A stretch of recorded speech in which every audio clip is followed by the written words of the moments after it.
Не представляю, как человек, который может отсидеть 5 лет, может сказать спасибо Лукашенко. Когда-нибудь я доберусь до его души и буду тем, кто исполнит его приговор смертный. У самого начинает адреналин уже играть. Я понимаю, что это снаряд лежит, но не могу в это поверить. Водитель выходит, ну да, снаряд, и берет вот так вот руками, и выкидывает в 3 метрах от машины. Там где-то есть видео, как меня задерживают, вот я еще даже спал. В трусах меня вот так вот поднимают, ставят, говорят фамилия, имя, отчество. Огонь! У нас спрашивали, кто готов пойти за Берестом и попытаться его вытянуть. Я прекрасно понимал о том, что это билет в один конец. Я был готов. Это мой командир, и я готов был за ним идти в пекло. Если ты мужик готов идти дальше, бери, собирай манатки и есть к нам в террор. С военщиной мне не получится закончить, потому как меня уже затянуло очень далеко и глубоко сюда, и вряд ли я смогу от военщины, в принципе, отказаться.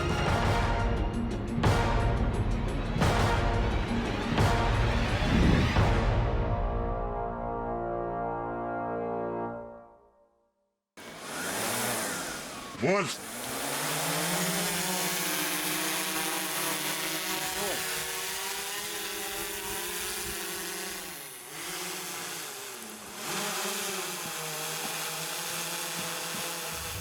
Я в детстве занимался искусством детально. Не хотелось бы просто рассказывать, но в дальнейшем я понял, что несерьезно будет заниматься как для мужчины, для взрослого человека, тем, чем я занимался. И в самый последний момент я решил выбрать техническую специальность и пошел на инженера-механика. После 2020 года, когда были президентские выборы Республики Беларусь, я с самого начала и начал ходить сначала в своем городе, в котором я родился. Потом я вернулся обратно в Минск по работе и продолжил уже на протестах ходить там. Очень активно, очень часто приходилось и убегать. С пойман не был.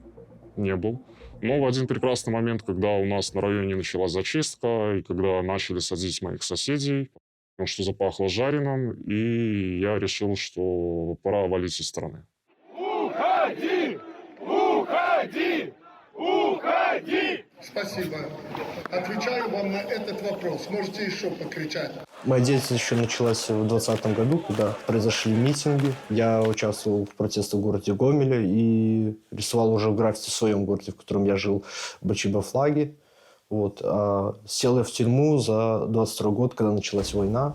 Был шок. Для меня это ужас был, что на Украину напали, я хотел как-то помочь. После чего мы с единомышленниками создали телеграм-канал, в котором мы скидывали новости, переброску российской техники по территории Беларуси. На ЖД-полотнах что-то устраивать, то есть типа, как подорвать там ролейный шкаф, либо просто кинуть проволоку, чтобы увидела, что как бы ЖД-путь занят. Вот. После чего меня 8 ноября 2022 года меня задержали, и вот так вот я оказался в тюрьме. В 7 часов утра ко мне просто ворвались сотрудники ОМОНа. Пистолет, щит, руки за спину, все. Я даже там где-то есть видео, как меня задерживают. Вот я еще даже спал. В трусах меня вот так вот поднимают, ставят, говорят фамилия, имя, отчество. Все там, где проживаете. И все, после чего провели обыск. Я учился в Гомельском государственном машиностроительном колледже на программиста. Это среднее специальное образование. И вот на 4 курсе меня задержали. Ну и, соответственно, отчислили в связи с задержанием.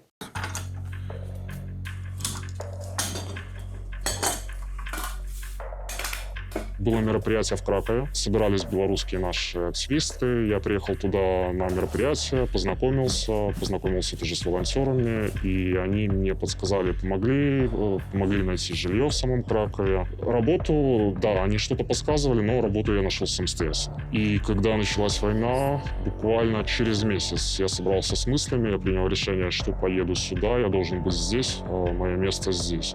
Беларусь! Беларусь!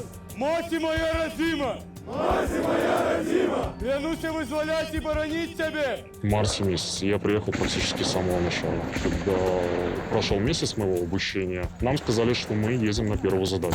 И первая задача у нас была под Николаевом, апрель. Это начало мая месяца было. Под Николаевом, деревня Любимовка, Мурахевка, Рядом была захвачена Снегиревка как раз. У меня был командир дядька. Он подошел ко мне, лично переговорил: ты готов вообще ехать? Я говорю: да. Ты же нормально машину водишь? Я говорю: да. Поедешь тогда поначалу как водитель. Посмотришь вообще саму обстановку, как и что происходит. Ну, в принципе, я и согласился. Потихоньку надо было вливаться. Я работал по связи, и мне предложили поехать дальше уже на ноль, конкретно работать связистом. Я также согласился. Это еще было до штурма, мы еще не знали о том, что будет сам штурм. Это первая такая моя самая незабываемая боевка. Там мы прокладывали связь, и это старлинки. И мы работали с тапиками, мы прокладывали несколько километров этого провода, подключали эти тапики. И в общей сложности у меня получилось, по-моему, 21 день, когда я практически с позиции не выходил. Первые 15 сантиметров обязательно выкидываются.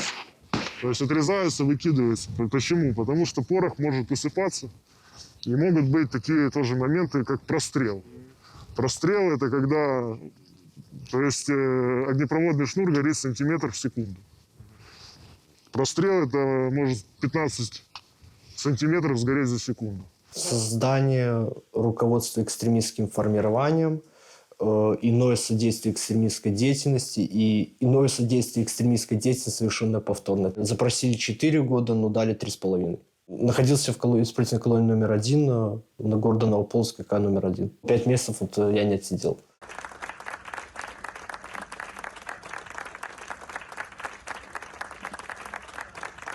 Мое освобождение вообще было неожиданно. Я, как всегда, работал, ко мне прибежал главный в отряде зэк, завхоз, берет за руку, куда-то тянет, говорит: у тебя какой-то спецэтап. 10 минут на сборы дали, просто выкинули все вещи мои, закрыли в отстойник, через 3 часа приезжают, накидывают маску, везут в СИЗО КГБ. Один день мы там ночуем, нас всех собирают и выкидывают за границу. И никто ничего не говорил нам, никто не общался, что вообще происходит.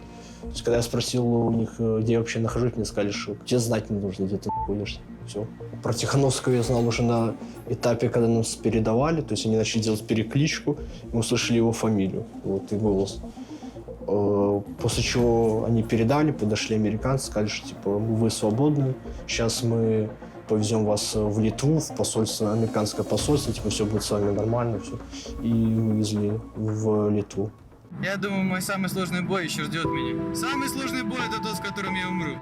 Дело в том, что когда мы еще приехали, мы еще не совсем понимали, насколько все серьезно, насколько все опасно. Где-то внутри морально я был готов ко всему абсолютно, когда я ехал в самом начале в страну. Когда не стало Бреста, потому как на ту задачу должен был идти я вместе с ними, потому как это было мое отделение, да, меня начало плавить. Притом не только меня, начало плавить всех. Нашим батя, который создал уже потом Брест, у нас было подразделение «Волод».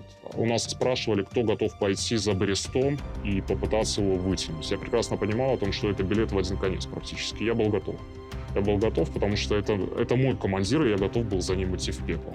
Несколько добровольцев были согласны, но, к сожалению, командование очень долго пыталось понять, что им делать дальше. Они пытались понять, кто возьмет на себя командование, потому что Брест тянул все абсолютно на себе и всех. Вместо того, чтобы попробовать как-то подойти хотя бы туда и попробовать как-то вытянуть, хотя бы хоть что-то сделать, у нас начались учения. Они привели инструкторов там, по минированию, еще чему-то. У парней голова забита о том, что мы потеряли сейчас парней. Атом, Брест, Папик, Сябро, Клещ, Тромбля. Да, они были с моего отделения все. Когда я ехал в Украину, я себе пообещал о том, что я пройду этот путь до самого конца. Каким бы он ни заканчивался, плохим или положительные ноты для меня, я пройду его до самого конца. Чего бы этого не стоило. На тот момент в батальоне Калиновского начался разлад. Я сходил еще на еще одни боевые.